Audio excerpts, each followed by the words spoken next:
নমস্কার।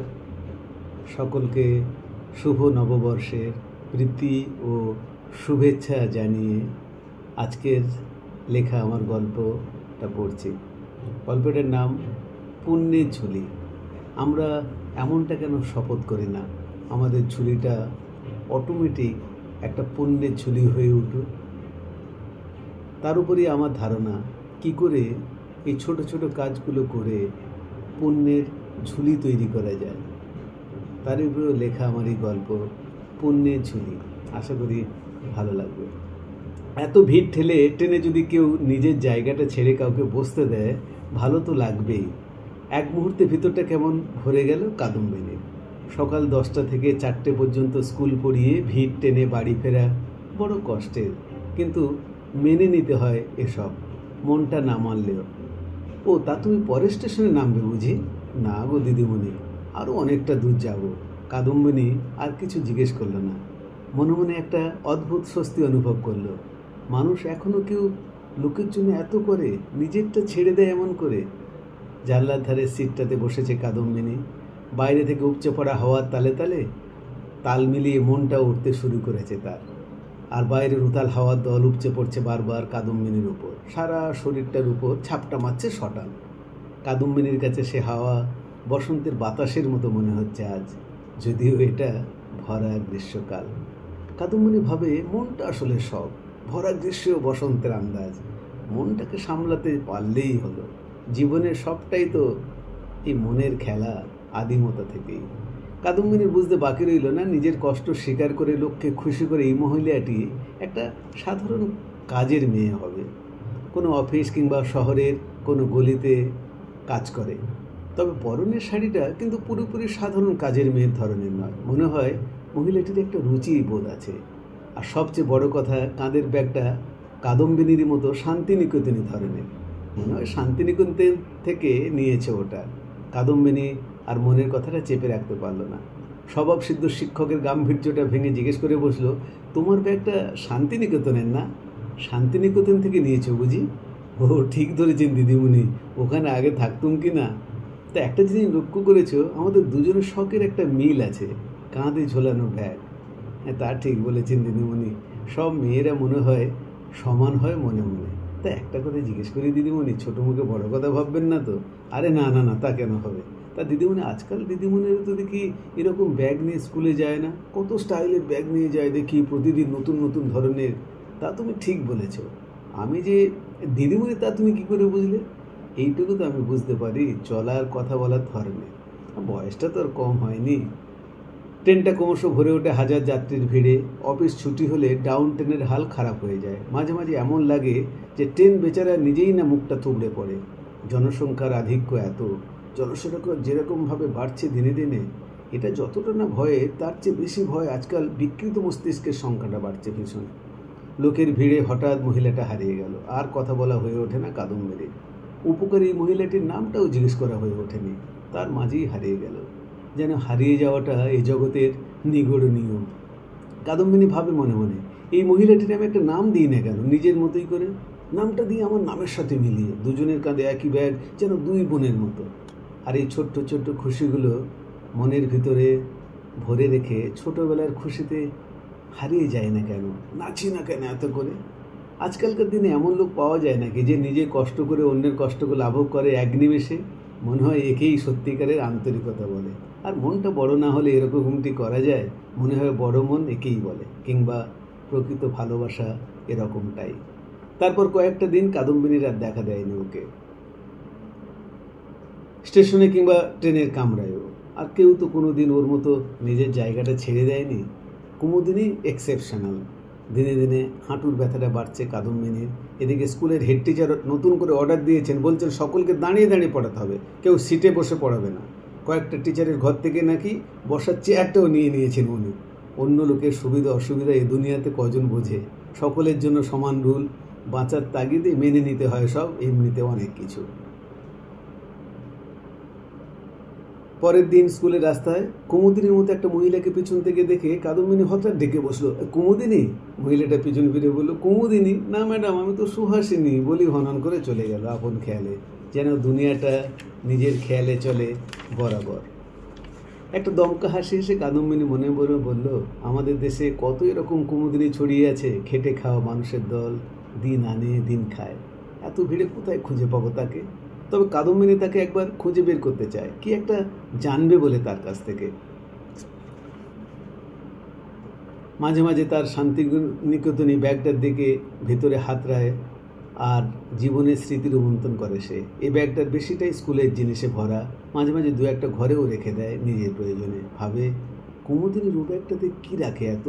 সাধারণ হয়েও মহিলাটা কেমন যেন অসাধারণ। রবি ঠাকুর ঠিকই বলে গেছেন, স্টাইলটা হলো আসল সৌন্দর্য, ফ্যাশনটা নয়। মনে হয় লোকের ভালো করার মধ্যেই ওর আসল স্টাইলটা লুকিয়ে রয়েছে। তার ছবিটা ওর অভাবে ফুটে ওঠে হামেশাই।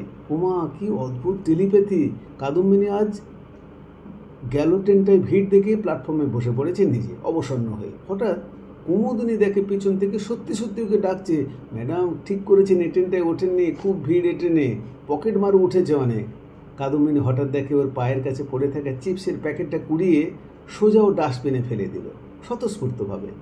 কাদম্বিনী মনে মনে বলল, যত মহিলাটাকে দেখছি তত অবাক হচ্ছে। স্টেশনটা এমনিতেই নোংরা, কিন্তু নিজের জায়গাটা কেমন পরিষ্কার করে নিল ছোট্ট প্যাকেটটাকে ফেলে, যেটুকু করা সম্ভব সহজে। হঠাৎ কাদম্বিনী দেখে আরেকটা মহিলা এসে কুমুদিনীকে বলছে, হ্যাঁ গো প্রদীপের মা, 500 টাকা ধার দাও না গো, মেয়েটা কদিন ধরে বিছানায় শুয়ে আছে, ডাক্তার দেখাবার পয়সা জোগাড় করে উঠতে পারেনি। কবিরাজ বলেছে ওনার ওষুধে নাকি ঠিক হয়ে যাবে, কিন্তু ঠিক তো হচ্ছে না। মেম সাহেবকে বললাম কটা টাকা ধার দাও, তাও দিল না। আবার কথাও শোনালো, জানো, গরিবের ঘরে যত ঘোড়া রোগ, কী যে করি, কাঁসার থালাটাও কেউ বন্ধক নিচ্ছে না। এবার কাদম্বিনী দেখে কি কুমুদিনী তাকে মিষ্টি করে বলছে, জ্যোতির মা, 500 টাকা ধার দেওয়ার ক্ষমতা আমার নেই, তবে ফেরাবো না, এই 150 টাকা নিয়ে যাও। আর যদি বলো তোমার মেয়েকে আমি 2-1 দিন সেবা যত্ন করে আসতে পারি, সেবা যত্নে তো অর্ধেক রোগ সেরে যায়, তা আমি হলপ করে বলতে পারি। কুমুদিনী সত্যি সত্যি তার সেই কাঁধের শান্তিনিকেতনী ব্যাগটা থেকে পয়সাটা বের করে দিয়ে দিল হাসি মুখে। মহিলাটি মাথা ঠুকে কুর্নিশ জানালো, কৃতজ্ঞতার বহিঃপ্রকাশ। কাদম্বিনী হঠাৎ জিজ্ঞেস করে বসে, এতে তোমার এত ভয় হয় না? এই যে দুম করে এতগুলো টাকা দিয়ে দিলে, ও আর ফেরত দেবে? সে কথা আমি ভেবে দিই না গো দিদিমণি, তাই তো ক্ষমতা মতো দিই, পাওয়ার আশা না করে। আর শূন্যের আবার বিয়োগের ভয় কিসের? বাবা বলতো কথাটা, আমি মাথায় রেখেছি জিনিসটা। ঠিক তাই, এতদিনে ছেলে কোথায়? তোমার খুঁজছিলাম কদিন ধরে। কি বলো দিদিমণি, আমাকে খুঁজছিলেন? এ আমার কম ভাগ্যের কথা কি আর বলবো দিদিমণি, গরিবের সত্যি ঘোড়া রোগ। মেম সাহেব ঠিকই বলে, এই যে আমাদের পাড়ায় বসন্তের কচি বউটা বাচ্চা দিতে গিয়ে মরে গেল। বাবা তো আর মার অভাব পূরণ করতে পারে না, তাই হাত বাড়ালাম। কি করব, এসব তো চোখে দেখা যায় না। পরানটা কেঁদে ওঠে গো দিদিমণি, আর এটাই আমার রোগ বলতে পারেন। তা আপনার কথা বলুন এবার দিদিমণি। আমার কথা আর কী বলবো, সবই একই রকম। তোমরা যেরকমটা ভাবো সেরকমটি না, নানান ঝামেলা ঝঞ্ঝাট। সংসার মানে তাই, ঘর সংসার স্কুল সর্বত্র একই। তবে হ্যাঁ, তোমাদের মতো 200-500 টাকা নিয়ে এত মাথা ঘামাতে হয় না। তা ঠিক বলেছেন। আমার প্রদীপকে তো তাই বলি, পড়াশোনার মূল্যটাই আলাদা। আমার প্রদীপও পড়ছে মন দিয়ে, বিএসসি অনার্স করেছে, ফার্স্ট ক্লাস না কি বলে। ছেলেটা আমার খুবই ভালো হয়েছে গো দিদিমণি, এখনও টিউশন করে করে নিজে পড়ছে, আমাকেও হেল্প করে নিয়ম মতো। খুব ভালো কথা, ভালো কাজ করলে তার ফলটাও তো ভালো হয়, এদিক নয় ওদিক। বলছিলাম কি কুমুদিনী, তুমি একদিন করে আমার কাছে হেল্প করতে পারবে গো? যা চাইবে তাই দেবো, কথা দিলাম। ভালো কথা শুনলে আর ভালোবাসা পেলে দিদিমণি জীবনটাকে ও দিয়ে দিতে পারি জানো। এই আমার প্রদীপের বাবা, মিনসে এত করে মনটাকে টানতে পারলাম না। হাতের চাঁদ রাস্তার ধারে পড়ে থাকা পাথরের মতো লাগে, পা দিয়ে সরিয়ে দেয় লোকে। কি আর বলবো দিদিমণি, সকলের জীবনের এক একটা কাহিনী থাকে। এই যে আপনারা উপন্যাস না কি বলেন যেন, তা ঠিক বলেছ, সকলের জীবনের কাহিনী এক একটা উপন্যাসের মতো, শুরু আছে কিন্তু শেষ হয় না যেন। আমার কি মনে হয় যেন দিদিমণি, পুরুষরা যদি কাম আর নারীরা যদি লোকটা সামলাতে পারত, তাহলে বিশ্ব সংসারের অর্ধেক সমস্যা মিটে যেত, আর সংসারটা সুখের সাগরে ডুবে থাকতো সারাক্ষণ। কিন্তু মানুষ তা পারে কই, সব জেনেও। হঠাৎ কাদম্বিনীর কথা পাল্টে বলে, ওসব জন্মান্তরের সমস্যার কথা ছাড়ো, এক কাজ করো কুমুদিনী, 2 কাপ মাটির ভাঁড়ে চা নিয়ে আসো, দুজনে মজা করে খাই, আর সাথে খাস্তা বিস্কুট। কাদম্বিনী আর কুমুদিনী আজ কত কথায় মত্ত, সব ভেদাভেদ ভুলে। দুটো ট্রেন চলে গেছে চোখের সামনে দিয়ে হুসহুস করে, তবু তাদের কোনো ভ্রুক্ষেপ নেই। যেন মনের মিল হলে সময়, দূরত্ব, ভিন্নতা কেমন সব কমে যায় হুড় হুড় করে। কথায় কথায় কুমুদিনী বলে বসে, জানেন দিদিমণি, রবিবারটা আমি না নিজের মতো করে কাটাই, পূর্ণ কামাইয়ের কাজ করি। সে আবার কি কথা গো, কুমুদিনী বলে, এই ধরুন আপনারা মন্দিরে যান, মাটির মূর্তি পুজো করেন, ব্রাহ্মণকে দান করেন, পুজোতে পয়সা খরচ করেন। আমার তো সে ক্ষমতা নেই। আমি কি করি জানেন? চলা রাস্তা থেকে ইট পাথর আবর্জনা সরিয়ে রাস্তাটা পরিষ্কার করি, পথের ধারে পড়ে থাকা গাছগুলোর গোড়ায় জল ঢালি, কত দিয়ে কাজ করে দিই কারো দরকারে। এই করে পুণ্য কামাই গো দিদিমণি। কাদম্বিনী যত শুনছে ওর কথা তত অবাক হচ্ছে ক্রমে ক্রমে। মনে মনে বলে, সারা জীবন নিজের জন্য করে সময় পেলাম না, লোকের জন্য করা, পরিবেশের জন্য এত করা। কোথায় যেন পড়েছিলাম, নেচার টক্স বেটার দ্যান হিউম্যান। প্রকৃতি নাকি আসল কথাই বলে। আমরা বুঝেও বুঝি না ব্যাপারটা, নিজের কথা ভাবি দিন রাত। এবার ট্রেনটা আসতেই উঠে পড়ে দুজনে একসাথে। নিজে যেটা করতে পারে না কিন্তু করা উচিত, সে কথা শুনলে মনটা নাকি হাটের ব্যথার মতো চিনচিন করে ওঠে সচরাচর। কাদম্বিনীরও তাই। অফিস ফেরত যাত্রী ভরা ট্রেনটা যেন মুখ থুবড়ে পড়ছে আজও। তবু থামা নেই তার।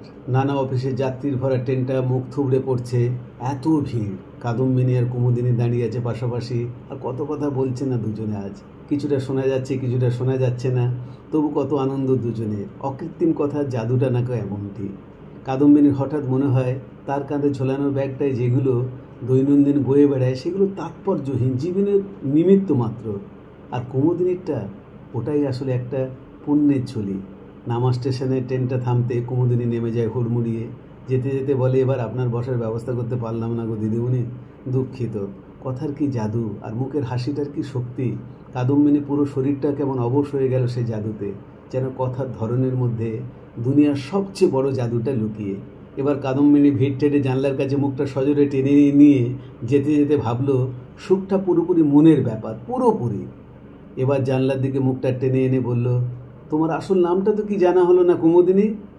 ও একমুখ হাসি হেসে মাথা নাড়িয়ে বলে, আপনারটাই ঠিক গো দিদিমণি, কুমুদিনী। নমস্কার, ভালো থাকবেন, ভালো থাকুন।